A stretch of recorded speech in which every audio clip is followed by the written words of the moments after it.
I think Brad Robbins ruined punting for me. No, on a real note, guys, shout out to our new punter. I guess our competing for a new punter. Obviously, we have Austin, we have Ryan here, and then we do have Brad Robbins. He was still competing for the job. And still, our starting punter at this moment in time. But just seeing Austin boom a ball 85 yards like it was nothing in college, right? Watching him absolutely just knock a ball down the field in perfect punt. And then seeing yesterday, shout out to John, by the way, John Sheeran. Let me see, does he have any information here? He is a versatile guy, per Jeff Hobson of Bengals, at A to Z Sports NFL host. Yeah, so shout out to him for that. But just seeing now Ryan go ahead and boom this punt, 75 yards, like it's absolutely nothing. I mean, just a 75-yard beauty. I love Brad Robbins, but it's starting to tick me off that last year we dealt with as bad punting as we did. Because, again, punting is, you can make or break a game from a bad punt. You punt the ball 20 yards, that's pretty much now they could get in the field goal range. They can get a touchdown. If you're backed up in your own end zone, you can't punt the ball more than 45 yards. You're pretty much giving your opponent free points. So, to see these other guys on the team now punting these balls literally with ease, 70 plus yards, just a little bit concerning. Now, I haven't seen much video, if any video, of Brad Robbins so far throughout training camp. I'm sure he has been practicing, wouldn't make sense for him not to. And I'm sure he has probably booted a couple of balls, some good distance. But all I gotta say is when I watch Austin and I watch Ryan here, we are seeing some pretty dang good punts. And I'm excited for this competition because this competition is going to be throughout training camp, throughout preseason, and may the best man win because so far, this is pretty dang good.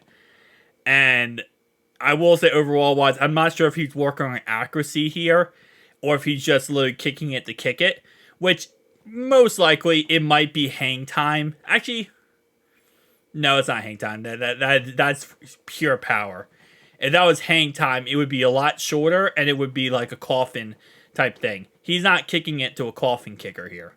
He is just kicking it to kick it, which, we'll see if they work on what else they work on. I'm going to guess they do work on pinning it deep. They're going to work on KOS, kickoff specialist kicking, which right now, based on what I understand, he is the leading guy, potentially as the kickoff specialist guy, especially because he's 6'5", 250 some odd pounds.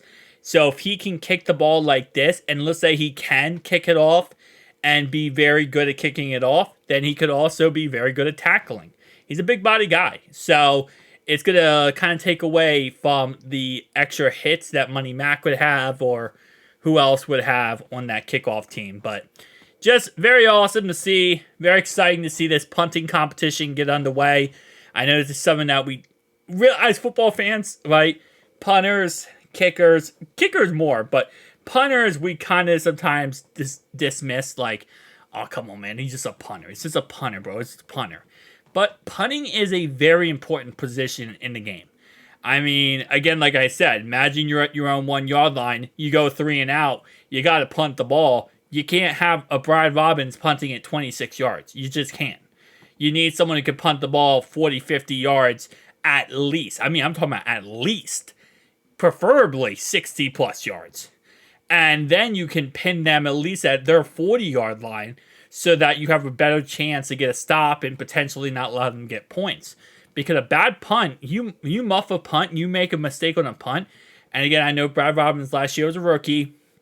I'm the first person to say, you need to give a punter more than 1 year. And I truly do believe that. But the problem is, we are in a Super Bowl team. This is a Super Bowl team. And we don't have 1 year to give a punter if it's going to cost us games. So while I think Brad Robbins can be successful in the league, and he might be, if he doesn't make the team here, he might be very successful somewhere else. I hope he does. I'm very, I wish him the best. But right now, this is a Super Bowl team. We need the best guy out there. So if that happens to be Ryan, happens to be Austin, and if it happens to be Brad Robbins, then it's Brad Robbins. Great sophomore year, great second season for a punter. It's not unheard of. But at the same time, let's just get someone with this job and get this job done. Peace.